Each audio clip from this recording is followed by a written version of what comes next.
অনেক দিন পর বাবা বললো একটু শাহি পনির করবি। আমি বললাম ঠিক আছে, তাই সেই মতো কাজে লেগে গেছিলাম। পনিরগুলোকে হালকা করে তেলে ভেজে নিয়ে, একদমই লাল হবে না।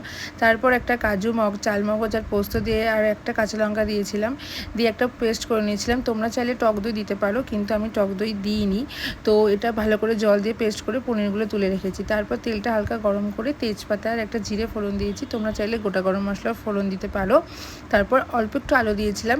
অনেকেই শাহি পনিরে আলু দেয় না, কিন্তু আমি একটু দিয়েছিলাম। তো সেটা আলুটা হালকা করে ভেজে নিয়ে পেস্টটা দেখছো কতটা মিহি হয়েছে।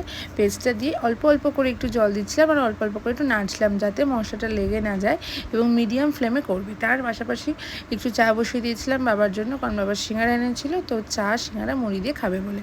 তো দেখতে পাচ্ছ অল্প একটু করে জল দিচ্ছে আর অল্প একটু করে মশলাটা ভালো করে কষবে যতক্ষণ না তেলটা ছাড়ে। তেলটা ছাড়লে আমরা জল দেবো।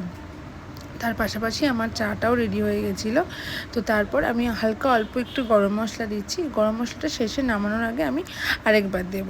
তো ভালো করে গরম মশলা দিয়ে নেড়ে এবং এই শেষমেশ জল দিয়ে পনিরগুলো দিয়ে দিলাম।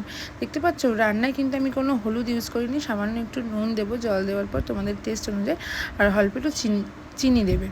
তারপর ওটা জল ঢেলে ঢাকা চাপা দিয়েছিলাম। পনিরটা কিছুক্ষণ হবে, তার মাঝে চা ছেঁকে বাবাকে দিয়ে দিয়েছিলাম। এই চা আর বাবা এনেছিল সিঙ্গারা শান্তিপুর থেকে। সাইজটা অনেকটাই ছোট, কিন্তু খুব টেস্টি। তো সিঙ্গারা চা মুড়ি দিয়ে বাবাকে দিয়েছিলাম। তারপর এসে দেখি আমার শাহি পনির অলমোস্ট রেডি। তাই জন্য ফ্লেম বন্ধ করে একটু ঘি আর একটু গরম মশলা দিয়ে 10 মিনিট চাপা রেখে তারপর ঢাকনাটা খুলে নিয়েছিলাম। এবং দেখো আমাদের শাহি পনির রেডি। তোমাদের কেমন লাগলো?